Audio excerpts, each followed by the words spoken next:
So just following off from the last video before this one starts, this was a bit of a technological mishap on my behalf that and just shows the good old fashioned ways are the right ways. So I relied heavily on phone, watch, for my tracking, for my company, for my GPS, for my photographs and video for this blog. So settled down for the night, had next to no charge on any of the devices, so it was a case of airplane mode for a wee while and then it was turn stuff off. But this video is a wee bit shorter than my normal ones. I hope you enjoy and we'll catch up with you at the end of the video.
So that was day 4.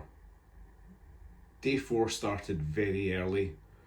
Woke up in the tent, hearing noises, hearing the winds making it sound like there was people outside. And because I was feeling pretty remote and cut off with no charge in my devices, I was up first light, packing up tent and walking.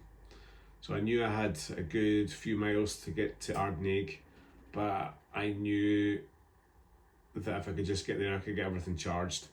So old school, I actually had a map with me and knew the way I was going. Thankfully, there was markers along the way. It was a bit of it was barren land, lots of heather, but there was path, and then you kind of cut across a kind of boggy field with cows and these kind of things, but the weather was lovely early on in the morning, just the kind of morning dew in the grass, and then the sun really came out and started splitting the sky. As you noticed, there was no pictures for that morning, just because I was so kind of paranoid that the phone charge I had would need to be used for someone to come and get me should I break my ankle in the middle of nowhere. So the first kind of video was me walking down the hill to the Ardnaig Hotel.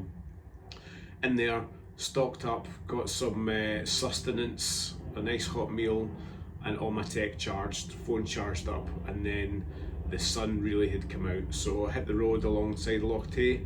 Loch Tay, as I said before, it goes on forever and ever. Well, it felt forever and ever, and a long road portion of the walk was along that tarmac, and thankfully not too busy with cars, but they do seem to speed along there pretty fast. So if you are doing it, watch for oncoming traffic and the cars behind you, especially with electric cars now seem to sneak up on you.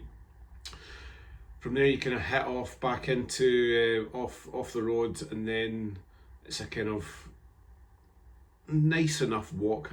I was kind of enjoying it because of the sun and my tunes, and then down into Kenmore. Kenmore was a lovely village. Managed to just, I wasn't actually that hungry because I'd had a big lunch and Ardnaig sandwiches. Then kind of walked back out of Kenmore up a never-ending hill. It just seemed to go on and on and on. Took it slow, but then I realised that was me done for the day. So managed to get a kind of wee bit not far off civilization, to be honest, and it was a wee bit hairy. I thought maybe I can't camp there, but it was just kind of off the main track on some, I don't even know if it was farmland, and just pitched the tent for the night. But it was a very enjoyable night. I was absolutely cream crackered, and it was a case of one more day to go, and it was good. It was good.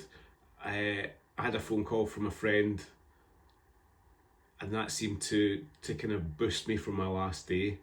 Caught up in a few things, and they just kind of spurred me on. You know, said a couple of things that just kind of got me going. So I knew I was going to go into the last day, last push. The weather was great, and I was just going for it. So anyway, stay tuned for the last video of the series, day 5. I'll be releasing it very, very soon. Apologies for the break in videos coming out. I was busy last weekend and just haven't had a chance to get to this, so apologies if you've been hanging waiting. So, but if you like what you see, please like and subscribe, and the new video will be released also this week for day 5. Thanks again.